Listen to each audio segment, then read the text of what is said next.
we'll go to the control, and the control should not be very long. A control phase basically is into two elements. You need a control plan and you need control charts. You need to put a good control plan. Okay, you analyzed, you define your problem, you measured your problem, you analyze it, and you came up with good improvement. Now you need to put a control plan. A control plan meaning that you want to ensure that things will not go back to where they were after you do your improvement. Okay, so, and the control chart is a monitor. So you have a plan, this is what we will do, and you have a chart which will monitor how you're doing, basically. So the plan, the control plan, it provides memory and reference point to what's being controlled. What are we controlling here? Okay, it provides timely troubleshooting of a process. When there's something wrong, what do we do with it? It documents project action items. We have an action items, so we need to document them. And it's also a living document. So it's there all the time, and it gets updated all the time, and so on. And it ensures that the Six Sigma project is ready to be implemented. So we have a plan for it. That's what. Here is an example. You know, control plan. This is not a full plan. This is only a few items from a plan. Let's say you want to control the lube oil pressure. You know that one of the factors that causing you a problem is the lube oil pressure. Okay, that's one of them. It has to be at the right pressure. So this is a control plan. You say we measure the tank level, and here is the lower specification limit. If it goes below 80 centimeter, then it needs to be noted. Well, actually, the reading needs to be there, but an action will need to be done if it's below 8 centimeters. Also, if it goes more than 100 centimeters, then there should be an action. So you need to watch out. The reading has to be between the lower specification limit and the upper specification limit. How frequently am I going to do this? I'm going to do it every 7 days. That's my control plan now. Who's going to do it? The operator, for example, is going to do it. And where are we going to record the data? Very important. We're going to, for example, record it in the operator logbook, or if it's maintenance, maybe in another place, whatever. And then what action are we going to do if it goes below, for example, the low specification limit? The corrective action is to refill, but put more oil. And what is SOP reference? That's SOP stands for the Standard Operating Procedure. And it's one of the words that's commonly used in Six Sigma, so, you know, and any practices actually. So you need to. So this is documented in the Standard Operating Procedure 101, and so on. For each sub process, you list all the steps. And then you put this. So this is your control plan. What is SOP? Standard Operating Procedure.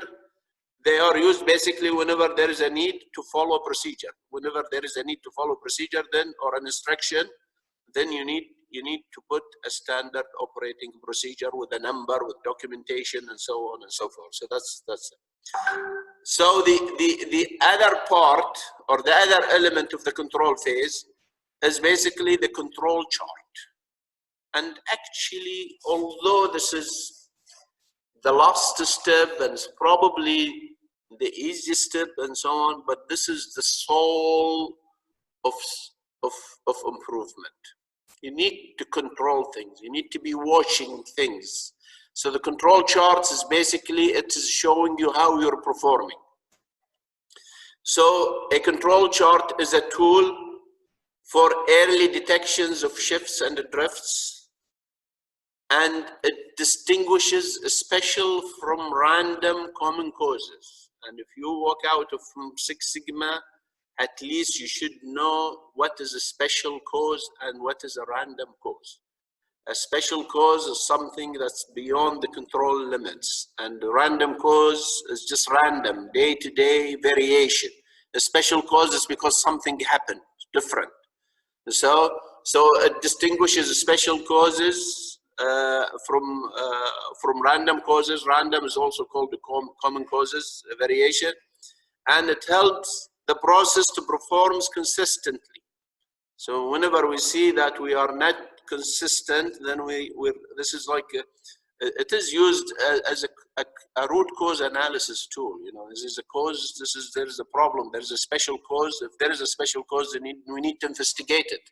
It's a trigger for investigation, and also to provide a common language for all of us. And there are many types of control charts, and maybe we'll discuss two. But before this is a chart again, like we showed before, and in the exam. And by the way, your exam is an open book exam. So charts like this, I think you should keep them handy. Nobody is expecting you to remember all the different charts, but they expect you to know which one to use. Which one to use? You could, again, this is a control chart. You want to see your data first. Is your data continuous? Does it count, or is it attribute, as we described at the beginning? If it's continuous, then is the data in individual or in rational subgroups? Because you could take data one data at a time, or you can take subgroups. If it's individual, then you're going to use a control chart, which is the IMR. MR stands for moving range, the chart. Or you could use this other chart, which is X bar R chart. I'm going to maybe explain a little bit, maybe give example about what an X bar is. Or you could use the X bar S chart, basically. If it's count data, then you're going to do the U chart for defect per unit, or the LANU chart for analyzing counts or defects per unit with larger samples. If your sample is larger, then maybe you want to use this. If it's attribute, then it's the P chart, or you could use the LANI P chart. So it's basically a route map in what control chart. So what is a control chart? It's an example control chart, and we've seen it. It's just basically plotting your upper control limit and your lower control limit, and you're taking samples and you're plotting your data. And as long as your data are within the upper control limit and the lower control limit, then you're okay. Because every process there is variation. There's nothing, zero variation. There has to be some variation. So there's no process without variation. But some variation are random variation, and some variation are a special cause. Anything that goes beyond your lower control limit and upper control limit, these are considered a special cause. And a special cause, you need to investigate them. And they provide learning opportunity. When I see why did we go more than our control limit? What's wrong? What's happening? It helps you investigate. But how do you draw your control limit? I think we did this in the process capability. It's basically the mean plus a 3 standard error of the mean, and the average, and the lower control limit is basically the average minus the 3 standard error of the mean. Let's take this example here. Let's say about vibration. And those who do not know what vibration is, this is vibration, just an equipment shaking, basically. And you can measure this level of vibration, and there are acceptable limits for this vibration. Just like you would measure the temperature, the pressure, and so on, you measure the vibration, and it's measured in inches per second. There are other measures for it, but one of them is inches per second. So let's say that you calculated the vibration level, and has been known to be 0.12 inch per second. That's the mean, with a standard deviation of 0.04. And let's say here is the reliability engineers, he takes a sample every 24 hours. That's the purpose. That's the control now. You take a sample. You take a sample every 24 hours for 7 days, and he plot them in the control chart. So let's see how we're going to construct a control chart. Of course, you didn't need to construct it manually. I'm just showing it to you so you understand the concept of it. At the end, the software will do everything for you. But it's very simple. First of all, you calculate the standard error of the mean. The standard error of the mean basically is the standard deviation, as we said, divided by the square root of the sample size. And we said the sample size is 24 because it's one data point every 1 hour. So that's 24, all right? 24 readings, we said, okay? We take, one every hour, that means 24 reading. So 0.04 divided by the square root of a 24. I'm telling you again, the software will do things for you, but that's what it means. So we calculate the standard error of the mean. What do you do now? You calculate your upper control limit and you calculate your lower control limit. Your upper control limit is nothing but the mean plus 3 standard error of the mean, and your lower control limit is your mean minus 3 standard error of the mean, and this is what it is. So this is your mean, this is a plus 3 standard error of the mean, and this is minus 3 standard error of the mean. These are called your control limits. This is your upper control limit, and this is your lower control limit. Now you take each 7 days, 1, 2, 3, these are 7 days. So you take the average of the first day, you plot it, the average of the second day, and so on. And as you can see, this process is in control. That's what we learn about it. All these variation are random variation, common variation. They call them random, they call them common. So these are actually random variation. But if you see a point here, then this is a special cause variation. And special cause variation, that means you need to investigate it. You need to say, no, that's not my system. That's not my car. And say, well, it's good. Even if it's good, it doesn't matter. I need to know why it is higher than usual. That's the meaning of control. Okay? Whenever it gets higher than usual, then you want to see why it's actually higher than usual. So that's very important. So that's to make sure that your process is going. And actually, there's a story that comes with this. I think there was a car factory. It was a US car factory that was losing money, a lot of money. And a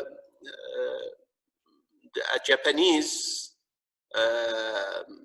investor, he bought that its name is Toyota, I guess, and now this is the car brand Toyota that comes after it.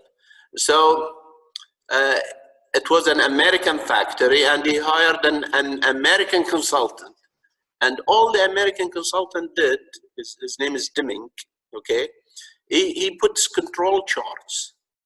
He established the process. He did a process map of all these steps in the process. He identified all the inputs for each steps and all the output for each steps, and he created control charts to make sure that things do not go outside their normal variation. And that's basically his theory, you know. Just control the input. If you control the input, you will control the output, and you control them at the steps level. So you take each step, you control its input, and you check the output as well. And if everything is in control, then fine. That's fine. So in control, that's fine. And random variation, if they are within the upper control limit and the lower control limit, then they're okay. But each time they see that something goes more than the control limit, either above the upper control limit or lower than the lower control limit, then they go and investigate it. Say, what happened here? And sometimes it's not difficult to investigate it. If it's your equipment, your baby, you will know. If your son coming late, you will know that day, why did he come late? This is not his norm, okay? And his norm is coming from this time to this time. So you know, and you investigate it. If it was something that happened to him, then you try to fix that problem. But if you leave it, nothing will be fixed. As simple as this. That's the whole idea of control. So you just watch it. You know that this is his norm. You don't want to look at every little variation. You'll get nowhere. Well, he's supposed to come at 3 o'clock. Now he came at 3:01. 3:01 this is normal variation for him. Maybe 3:05 is normal. Maybe if he's a naughty guy, this is normal. He comes at 7 o'clock. This is his normal variation. Only when he goes outside his normal variation, then you need to investigate. No, this is serious. I need to know. Sometimes even if it's lower, you need to know. Well, this time he came early. What's going on? We need to know. So so he can actually come early. So let's know why. And it's the same thing. So you take all the inputs, you plot, you take data on all the input and all the output, and you monitor the process. And imagine they did this, dimming and diode. They did this, and the control charts, it's not like software. They actually had a long piece of paper hanged on the wall, and they just keep plotting things, with a calculator.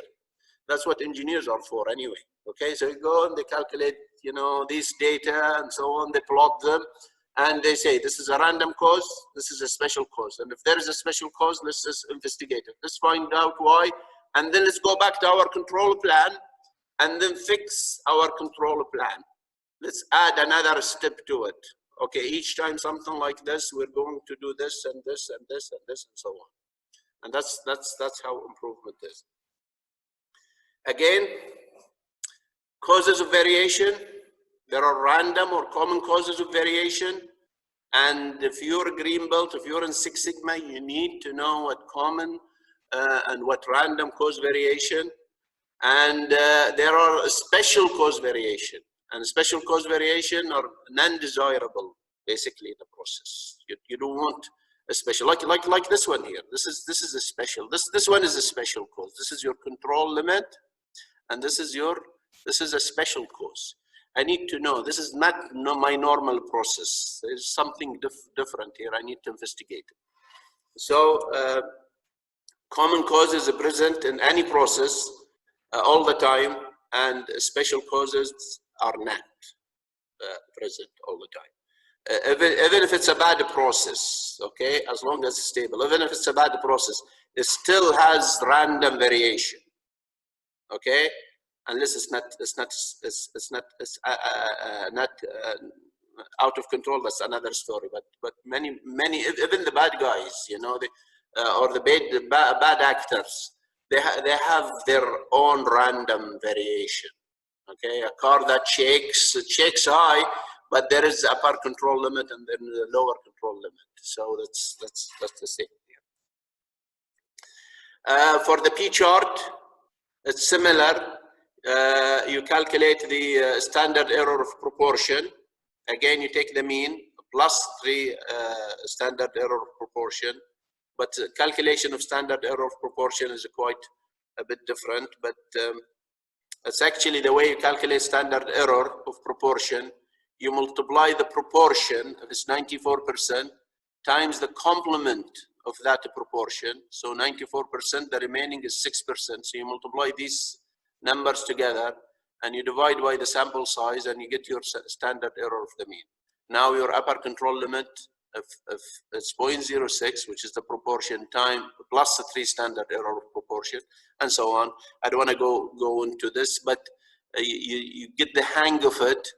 And the only way you master it, if you really want to be a green belt, not just a certified green belt, because certification is different than being a real, just like doctors. And you can be You can get certifications, but you're only a good doctor if you are really a good doctor. You're not a good engineer unless you're really good engineer. A certification is something different. Yeah, you can get a degree from college, but you're not a good engineer unless you're really good engineer. If you want to be a good green belt, good meaning that then you actually you have to go back to this material. You have to study it again. I will see if I can give you a link to the recording because it is being recorded here. Maybe you want to go back. If you can obtain the book is a good book, because if you really want to be a green belt, then you need to digest the material and understand it. This is all very important. You want to be a Six Sigma guy, not just somebody with a piece of paper on the wall. So these are the. Now I think this is probably my last two slides here. The Six Sigma infrastructure. And in Six Sigma, there are usually three ramps. One is the business transformation approach. And this is full scale and examines all key processes. And it is a break from old habits, basically. And the purpose of this is to regain lost customers. You're losing heavily. Your company is going down the drain, and then you want to revive it.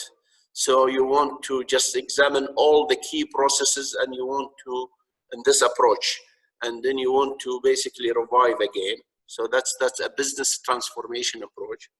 And there is another approach, which is a strategic improvement approach. Basically, you want to address a couple of key processes, and you're basically falling behind the best-in-class companies, which is you're benchmarking yourself against. If you're benchmarking yourself against best-in-class companies, and you're falling behind, you want to catch up with them, then maybe you wanna use this approach. And the third approach is the problem-solving approach. Basically, you're already okay, but you want to tap into the benefits without big major change. And so if there's an opportunity, you want to grab it. So that's the, and again, and I would like to emphasize this, maybe I said this 2 or 3 times, but I would like to emphasize this again. Six Sigma is an improvement initiative. It's not a training initiative. The way it is structured in companies, it's structured for improving. Meaning that the big guy, let's say I'm the big guy now, I say we're going to do something about our company. And it's better, and this is how you should work it out. Even if you're at the bottom, try to get the top guy to buy into it. Because if the big guy comes and say, okay, we need to implement Six Sigma, what they will do, they will come into a number of problems, the problems that are burning them most. Okay, so it is an improvement. It's not a training. It has nothing to do with training now. Okay, so I say, okay, we have a problems. We want to come, bring these problems on the table, and we're going to work on them. How are we going to work on them? We want to use a structured problem-solving approach. So what do we want to do? We want to solve the problems. And one of these approaches is Six Sigma. So it's not training. It's not about the training. It's not about certificate. It's not about a piece of paper being hanged in the wall. Okay? So we want to improve. So do we need to train everybody to be a master black belt? Knowing all of these, the approach, this is why you have a green belt, white belt, yellow belt, master black belt, and so on. We don't want to train everybody to be a master black belt or whatever. There is no need for it. It's probably costly. It's probably useless anyway, and maybe maybe it will not be even good. So what do? We train a number of yellow belt people. Yellow belt people are subject matter experts. They don't lead projects. They just, if they come into a project, as an expert. He's a pump expert, he's a maintenance expert. He needs to come because the leader of a project, he needs information. This information is taken from who? From these people. You don't want each time you bring them, they don't know nothing about Six Sigma, they have no idea what you're talking about, it's just something above their head, they don't know what you mean. No, you send them into a course like this, like Yellow Belt, for example. So when they come to these sessions, they already have an understanding of what it is. So again, the purpose is not training. The purpose is that, okay, we're teaching them so that they will solve our problem because we agreed in one method. It's like, okay, this is how we're going to solve our problem. So everybody get ready. That's what it means. So everybody's getting ready. Now we have green belts. The green belts are trained in subsets of the methodology. Okay, not the whole thing, because learning everything, but they need to understand that these tools are available. So when they go back, when they go to the black belt they can speak his language as well. So you know, so they tackle smaller problems, and black belts normally are full-time Six Sigma employees, and there are not many of them because you don't want it. Not everybody's job is Six Sigma in a company. There are only a few people that, especially at the level of black belt and green belt, who will actually run and improve your situation. That's what they are for. And plus, there are champions. There are management who monitor the progress, because if you just leave it to individual initiatives, nothing will be done. Nothing will be done. You know, if, you know, me and you, we're just a low player. We're excited at the beginning, and maybe at the end we can't do things. So what I always suggest to everybody, like, if you really want to do something with it, if you can prepare a presentation and take it up to your management. Normally in communication meetings, they welcome technical presentations.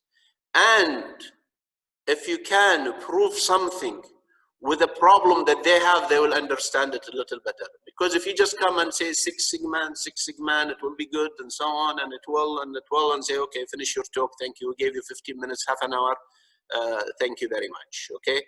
But if you work on yourself, you take a real problem, maybe, okay? And you try to define it very well, and you go to them and you say, this is what I see as a problem. You do at least the project charter and the define phase, and say, okay, we have a few problems. If you can work with your colleagues, you know, together, and then you go to your management and say, look, these are our problems. This is how much we are suffering, and this is how much other people have improved. Like if you give them example in Aramco, we did and we're successful. If we do root cause analysis, as I was leading the root cause analysis, for example, the amount of money was, if we solve 2 or 3 problems out of 10 or 15 problems, and if they're critical, then this is, the management will be very happy to, because this is what management is. Management are supposed to make things better. So this is all very important here. So now the infrastructure again, I'm just gonna go over it again. So yellow belts are team members who help to identify and solve a process. They are only helper. They come into meetings to support the green belt. Maybe they need data so they understand the language. You have the green belt, which are trained in a subset of the methodology. They're probably not trained in all the methodology, but they have a good knowledge about them. And some people say the minimum level for a green belt, maybe the green belt is a minimum level, maybe for Lean Six. You know, you need at least you need a green belt level, basically training as a minimum here to be leading a project. Black belts are responsible for leading projects, and normally they lead even the green belts.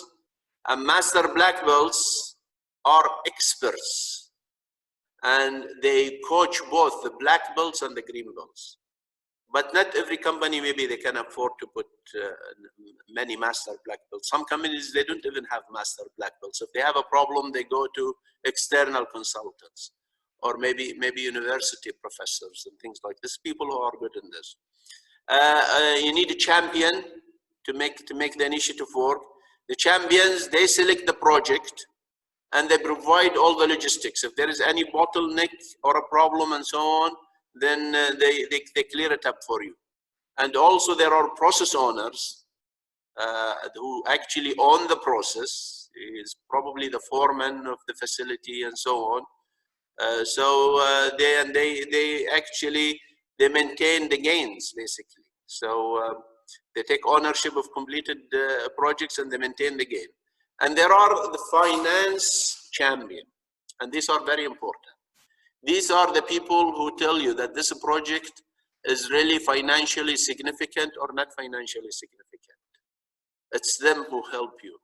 You don't want to say, well, this project is good for you. Say, okay, let's do some money calculation. How much it is going to cost me and how much return. Anticipated return, of course. They say, okay, yeah, we want you to work on this project. This project, no, maybe not. And you need these people like business education. They're educated in business, and anybody actually, if he. But you need to make a business case out of it. You don't want to just run in. Part of the infrastructure, as we said, management support, training. Like this, 3 days training is not enough. You've seen it, it's not enough. We haven't given examples, we haven't given team exercises, we haven't, the green belt runs at least, easy, it will take a week. If we're gonna do exercises and so on, plus the projects. In Aramco, we did it in two weeks. We take 1 week, we finish maybe analyze, define and measure. Then we go and work on our projects, and they are all real projects. And then we come back after we make the define and we take the measurement and so on. Then we go, we maybe in a month later, we take the analyze and improve and control as a later stage. Software is very important because, you've seen the calculation. Nobody can actually do this calculation by hand. It's especially old people like me, even if I dye my hair, I'm still old, so I can't do this. It has to be a software. Software are good, and there are some good softwares. Minitab is an excellent software. Sigma Excel is an excellent software, and some of these tools, by the way, can be done in Excel. Many of them, there are Excel is very powerful. If you're a Python programmer, also maybe there are tools in Python as well. We don't want to forget our friends here. These are all our gurus. So we need to give them the hello, thank you for all their efforts. These are basically the fathers of Six Sigma. So if you're going in an exam, or if you are really a green belt or a Six Sigma guy, when you hear the name Shewart or Deming or Joseph Joran or all Ishikawa, Shikushinko, whatever, all these names, at least you heard of their names. Okay, so that's. This guy, the Toyota Protection System guy, Shingo, what he's saying, there are 4 purposes for improvement: make it easier, make it better, faster, and cheaper. And this is, by the way, what I have here. I don't know if you can see it, but it says easier, better, faster, and cheaper. That's our logo here. So he was basically the primary architect of the development of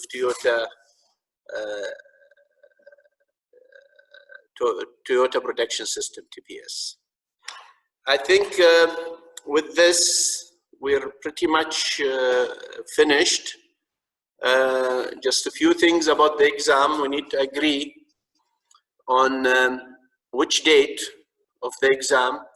What we will do is this. You need to go to the site. I'll send you the link for the site. It's basically ilssi.org. Let me just write it anywhere here. ilssi.org. Did I put triple S's? ILSSI. Maybe I should put it in capital, so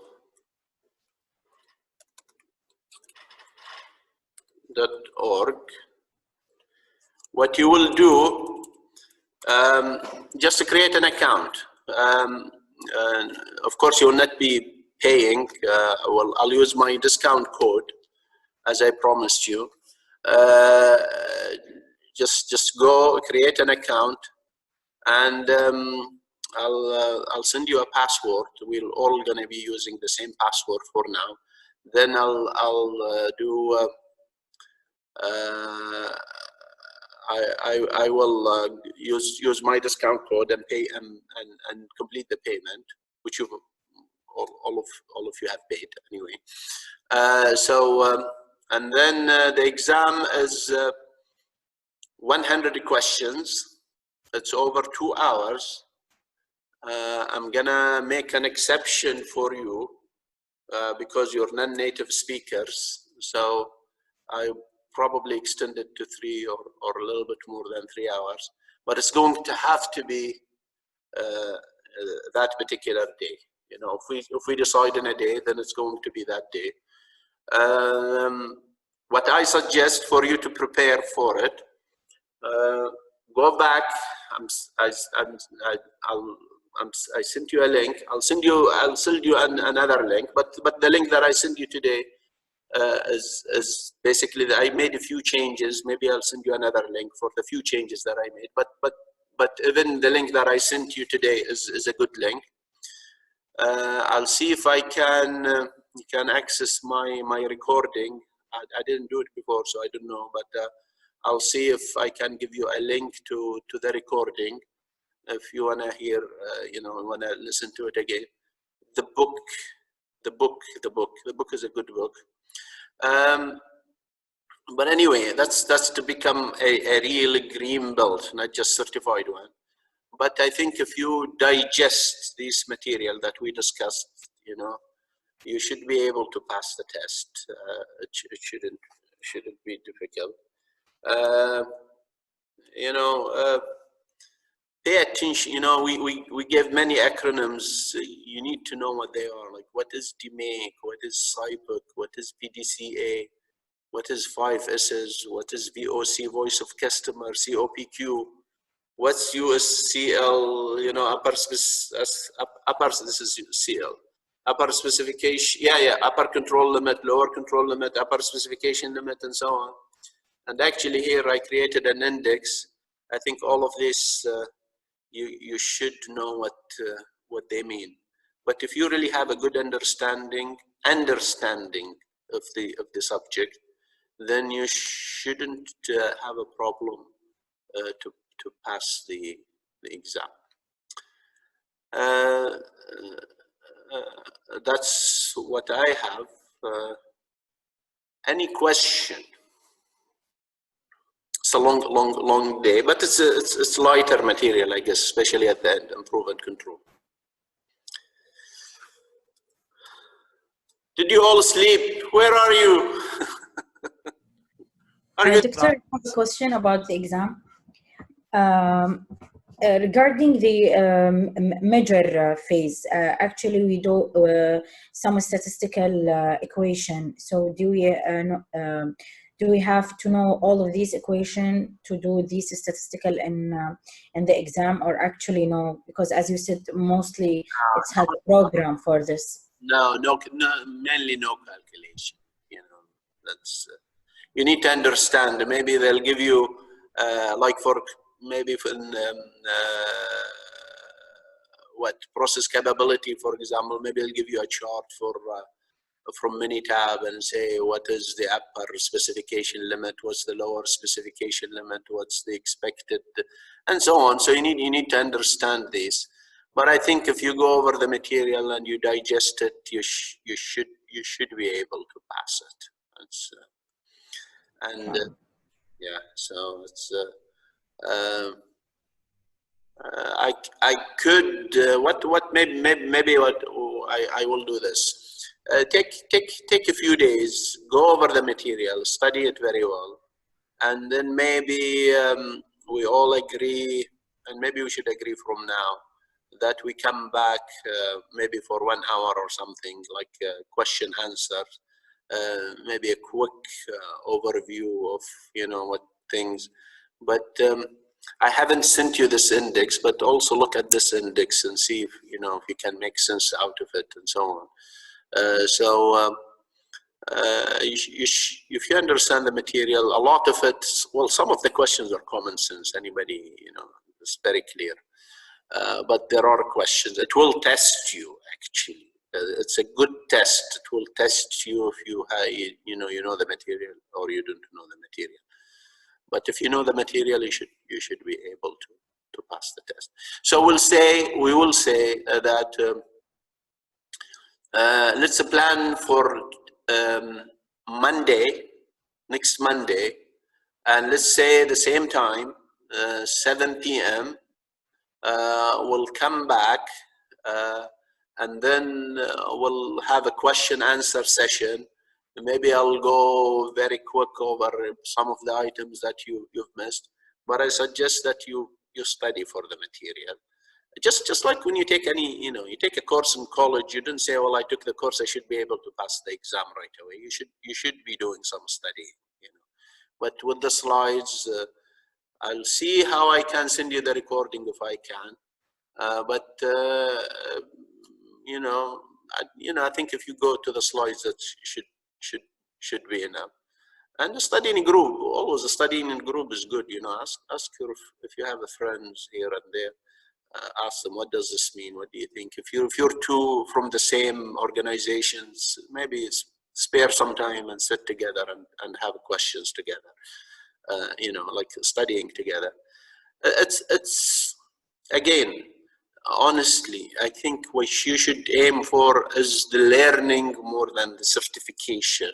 But it's good to have both, of course. But focus on the learning. You learn the material, you will pass the exam. So it's good material. It's an excellent material. Maybe I'm not the right person to say this, but I'm being sincere and honest. This is good material. You'll find it useful in many things in your life. Maybe when we come back, how about not this weekend, how about next weekend, we plan for the exam. So we say next Monday, 7 p.m., we're going to meet for review. And in the weekend, so everybody has his full time. So we'll open up the exam and maybe we'll say in the morning. It's 2 hours, but if you need more, I think I'll have at minimum 3 hours for you for sure. So that's that will be it. Any question? Doctor? Yes, who's this, please? Because I can't see names. Mohammed Saleh. No, by the way, you can. I would like to see you now. Everybody can. If you can show your video, that will be good. I'd like anybody who would like to show his video. I will love to see you. If somebody can take a photo, that will be good. I don't know how, but if you can do that. Yes, go on. Ask. Yes, Doctor, can you tell us briefly, what is the structure of the exam? I mean, whether it's more constructed from the theoretical part and the understanding of all the material, or it will be some statistical problem and some mathematical? Now, as Dr. Wala said, okay, there will not be solving problems there. Now, it's all multiple choice questions. It's 100 questions, but they're all multiple choice questions, and there's only one right answer for each question. So and like sometimes choose the best answer. Sometimes, you know, it's like you could argue that this can also be a right answer, but to try to select the best answer for it. so by understanding the material and whatever you are teach us from this slide, we can like come to know what's the right answer, and You should. that's the good approach. You should be able to. But honestly, you know, even even knowing what I just taught you, all of it, and even when if you pass the exam, honestly, to be a real Six Sigma guy, you still need to. Yeah, this is a primer, yes, for you, but you need to take passion in the thing. You need to try things and so on. So you need this is just a beginning step. It's not like, okay, I'm done, I'm finished, I'm good. You know, that's not. It's just the start point. Absolutely. Just like when you get your driver license, you're not the best driver yet. Although our children now they learn before they're legal, but or medical doctor, you know, you finish your 7 years, you're not a doctor, a real doctor. I don't know. Or engineers, maybe. Let me judge about engineers. You finish your 4 years, you're not necessarily an engineer. You only hold an engineering degree, but you still need a lot of time to become a real engineer. You're right, Doctor. Thank you, Doctor. حبيب قلبي. الاسم again. محمد الصالح معك. نعم والله حبيبي. نعم بحالك دكتور. السلام عليكم. بس سؤال سريع. Who's this? I like to know names. معلش لأني I don't see you. I don't شو اسمه. Sultan. Just to confirm that we have next meeting on Monday. Just to prepare for the exam, and then we will have the exam on next day, the following day. No, it will be. We'll say. What do you choose? Would you like to do it Friday or would you like to do it Saturday? If you all agree, It works for me, but I think we need to discuss with the whole team, with the whole. Can we hear voices here? Who says let's do it in the weekend? Who says Friday? Who says Saturday? Saturday would be better. Saturday. Friday. بس اللي يشوفوا الجميع. I think Saturday better. Let's hear more names, and it depends on how many Fridays I hear and how many Saturdays I hear. We can vote, Doctor. So we're voting. Yeah, we can vote on the WhatsApp group. خلاص, I'll send you. No, not in the WhatsApp group. I'll send you a Google form. Google form. I'll send you a Yeah, Google it would be much better. And I'll say who prefers Saturday, who prefers Sunday. And No problem. And so then, for now, we're meeting on Monday, right? We're meeting Monday at 7 p.m. Maybe Okay. a short one, maybe 1 hour, 1.5 hours. Okay. Sounds good. Thank you. Doctor, I think also we need to select the time actually on Friday or on Saturday, whatever, but also the time for the exam, I mean. Yeah, that's a good point. Well, so how about the morning? Should I say morning or afternoon? That would be better if it's earlier, so we can focus more. Okay, I'll put it the morning. How about that? Yeah, wake up early in the morning, better. So you get finished with it, and you enjoy the rest of the day before you start your week again. Okay. Sounds good. Okay, Doctor. Okay. Any other thing? يعطيك العافية دكتور. شكرا جزيلا. Excuse me, Doctor. Habibi. Okay. I have a last question, Doctor. Just for a link that there's no login or create a new account. So, is it the final link? What link did I give you? The ilssi.org. You asked us to create a new account. Did you put ilssi.org and you didn't find it? The website is there, but I cannot catch from where should I create a new account. Go to home, go to login, and then login. You just create an account. Okay. Okay. So if you don't have an account, then you need to create an account. But wait until now. Don't create an account now. Okay. I'll think of a password. I'll give it to you all, the password, So you can use this password. Then I will go and I know your names, all of you. So I'll take the names and the password. That's so. And again, this is also very important because it happened before. Write your name right. Write your email address right, because they will not be very happy to say, well, sorry, I got my name wrong in the certificate. Can you change it for me? No, please make sure when you log in, write your name correctly, write the information correctly. That's very, very important. Your email, because I've noticed a couple of emails even in this, and that created a problem for me, because each time I have to fix the email. Some people type their email wrong. So when I send my invitation, Zoom invitation, and so on, I get error messages, and then I have to go again and send it again, and it takes time. So make sure all the data that you put is right. You just create an account, and then I will purchase the exam for you later. Thank you, Doctor. I already have an account. Yes, we do. Okay, you already have an account. Yes. Abdulaziz, yes. Dr. Haura, you already have an account as well? Yeah. Yes. Did you take an exam before or what? Not from ILSSI, but I took it already from other institution. Okay, but you have a password for what? For well, let me say this, okay? I'm going to create a password for us.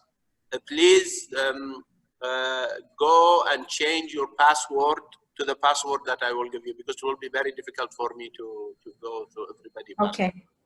Okay. Change your password to the password, and then later on you can go back to whatever password you want. Okay, that's fine. Okay. Okay. Okay. All right. Very good. Very good. Last question, Doctor. For the green belt, you should have the yellow belt, the No. exam. Yes. Or no? No, you don't have to. If you allow me, Doctor, I would like to ask, if possible, to reshare the presentation with the recordings. That would be appreciated. I already sent you a link for the presentations and to your emails. It's not a downloadable, and I can't give downloadable versions, but you can access it, and you can. I'll leave it open for until the end of the exam at least. But if you purchase the book is much better reference than the slides anyway. What about the recording? The recording, I need to learn how to give you access to it. It's also because I'm not expert in Zoom, to be honest. So I need just to learn how. If somebody knows and he wants to show me, why not? I'll be very happy. Doctor, regarding the book, is there any recommended bookstore or website to buy this book? I know the author. He's English. Yeah, I mean British. He's English. He's an Englishman. The research for this book. Actually, there is 5th edition and the 6th edition. I can, if there are, maybe I'll send another Google, or maybe in the Google form. If somebody interested in purchasing the book, I'll purchase it for you all and bring it in one box, and then maybe we'll see how we can give it to you. Is that good, everybody? Okay. Yeah. Okay. As a hard, you mean, right? As a hard copy. Yeah, there's no soft copy. These people. Okay. Yeah, and I can understand. They can't distribute soft copies because. No, actually, I prefer hard copy, so that's why I'm asking. I'm just prefer the soft. But I know a hard copy is better. But yes. if somebody put his book as a soft copy, nobody will purchase a book. That's what, unfortunately, that's the way. Yes. Yes. Any other question? Excuse me, Doctor. Yes. Say your name as well. Muhammad Al Nas. Yeah, for the control limits, when do we say that our process is out of control or under control? Yeah, well, you need to go. Well, you need to go back to the slides. So Okay, because non-stability thing. So that's an indication of out of control. But if you take a data point or a sample and you plot it, and it is above the upper control limit or lower than the lower control limit, then this data point is actually a special cause. So you need to investigate it. okay, what about if we have the trend like increasing or decreasing? It means it's not stable. So you need you know, some of the analysis. Well, this if it's going up, it is a piece of information in itself. But some of the analysis, you know, in some of the conclusion that you can make out of inferential statistics and hypothesis testing and so on, you need to watch for this. You just need to learn that there is a trend. So it's not fully normally distributed and so on. So you need, you know, your assumptions are going to be different here. Okay, doctor, thank you. Yes. Doctor, I have general questions about the problems itself. You said before that when we have any data, for example, above the upper specification limits or lower than, actually in not above the specification limit, above the control limit. Oh, sorry, above the control limit. But actually, general in real life, we will see only the points that is above the control limit, not the lower, right? Oh yes, yes, there are lower control limits. I said before that it's already any significant points. We should, for example, any measures or going as a problem, yani. Now, if something, you know, see, even if it's in the good side, you still need to investigate it. Let's say that you're driving your car. Okay. You're watching your temperature gauge, and your gauge normally is in the middle. Now, if you see it above its control limit, because it has variation, it's okay, there's an acceptable variation, that's what you're seeing, okay? Yes. And if you see it outside than what it used to be, then this is a special cause. If it is, let's say, the normal range, I'm not talking about what's specification, I'm just talking about control now. I'm not talking about whether there will be a problem or not, or there will not be a problem. I'm talking if you're used to seeing your temperature within certain range. Now you're seeing it outside this range. This should bring a concern to you. Even if it hasn't reached the alarm or the shutdown level or whatever. Just being different, that should trigger a question. If you see it low temperature, very, very low temperature, that should also trigger a question. Why is it too low? And then something. Do you agree with me that in real life we also we only look at the other side of the above the control limit, not in the lower limit? Well, sometimes the lower control limit is more important. Like take the level in a tank. Okay. But I think when we look also on the lower, that means there is an inequality, for example, for the service itself. So that's why it's lower than the control limit, right? Let me tell you this. Let's say you're looking at a tank. Okay. Yes. There's a lower control limit in that tank because you don't want this to go very, very low. It could, you'll be running out of oil and you could be destroying, you know, or if it's water, then you'll be running out of water. And there is an upper control limit. If you go beyond that point, then there will have overflow and so on. So there is a control limit. You don't want to be lower than this control limit, and you don't want to be up more than the upper control limit. Both of them are very important. Okay. Yes. If I could re-ask Dr. Haral's doubt, yes. In the service industry, I think what she was probably referring to is if the limit of providing a service is 5 plus or minus 2 days. Yeah. Service is provided in 1 day. I think this is what she was. Yeah. This is actually what I'm asking about. Yes. This is actually when before, for example, 2 days. I think nobody will asking why it was be faster than the limits itself.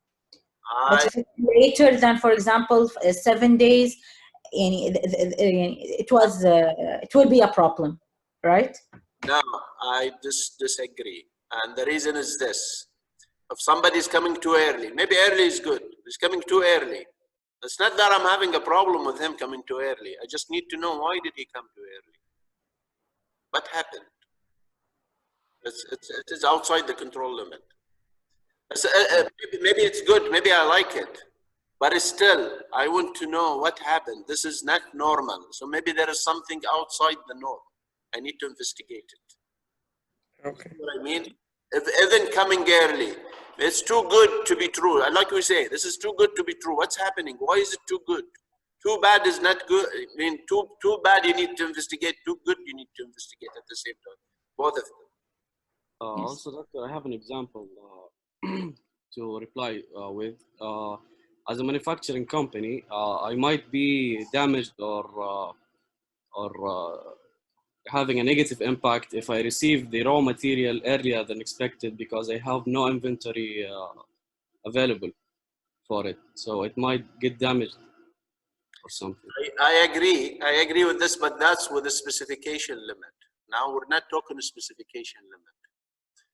You're talking about the specification limit. My customer will not be happy. Now here it doesn't matter whether happy or not happy, okay? It's below control limit. That means something too good to be true. Let's find out what's happening. Is it first of all true or is it not true? Too bad also, too bad. We need to investigate it. Too good, we need to investigate it. As simple as this, that's what it means. So like the temperature in your car. If you see it very, very low, lower than normal, you should ask a question. It has nothing to do with the specification here. Okay? You just say, why is it too low? There must be something wrong. Maybe the instrument is wrong. Maybe my instrumentation is wrong. Maybe I need to know why. I need to understand what happened. You see, do you see the meaning? That's what control limit is. It is outside the normal. This car normally behaves like this. Now it's behaving different. Say, well, what problem do you have with it? This is good. They say, no. It has nothing to do with good or not good. This is different than it used to be. So I need to investigate. I need to find out why it happened. Because that's, because there must be a reason for it. But this is not normal variation. There must be a reason. Just like when somebody comes and gives you money, you say, why is he giving me money? There must be a reason. This is good, don't investigate it. No, I will investigate it. It's just it has nothing to do with good or bad, okay? It's just this is not normal. This is not the normal range. This is not the random variation. It's different. So I hope this makes control limit clearer. Yes, thank you. You're welcome. Okay, can we close it for tonight? Any burning questions? Because I see my wife trying to pull me. Say, what's going on? You're gonna stay all night here? No, she's too nice. She doesn't say that. Thank you very much, Doctor. We appreciate your effort. Yeah, you're saving me now. I'm going to be hit now with what? With the Millas or Mudrabat Harris or something like that. Sorry, I'm only joking. She's very nice. Thank you, Doctor. يعطيك العافية. Thank you. Thank you very, very much. Thank you. I